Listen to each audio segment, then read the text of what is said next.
নিশ্চয়ই এই কোডের মধ্যে কোনো রহস্য আছে। এই রহস্য আমাদেরকে খুঁজে বার করতে হবে। তুমি ফেরেশতা হয়ে আমার বাড়িতে এসেছো। আজ তুমি না থাকলে আমি আমার মেয়ের বিয়ে দিতে পারতাম না। এ কি বলছেন আপনি? জোসনা তো আমার বোনের মতো, এ নিয়ে আপনি বেশি টেনশন করবেন না। এখানে কি হয়েছে রে? ওই বাহাদুর চাচার ছেলে মুকলেশ পানিতে ডুবে যাচ্ছে। যদি তোর কিছু হয়ে যেত?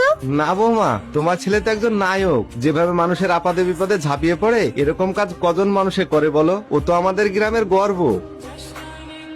স্যার এক মিনিট, এখনো পর্যন্ত কোনো রকম ক্লু পাওয়া গেছে? জনতা কিন্তু এই মুহূর্তে প্রচন্ড আতঙ্কিত হয়ে পড়েছে স্যার। আমরা সব দিক থেকে তদন্ত করছি। সিসিটিভি ফুটেজ, কল রেকর্ড, ব্যক্তিগত সূত্রতা, সব দিক থেকে খুঁটে চেক করা হচ্ছে। এত কিছু কর্মকাণ্ডের পরেও কেন দোষীদের গ্রেপ্তার করা যাচ্ছে না স্যার? এটা কোনো সাধারণ ঘটনা নয়, এটা সুপরিকল্পিত, তাই সময় লাগছে। কিন্তু আমরা আশ্বস্ত করছি, দোষী যেই হোক ছাড় পাবে না। Sir please sir.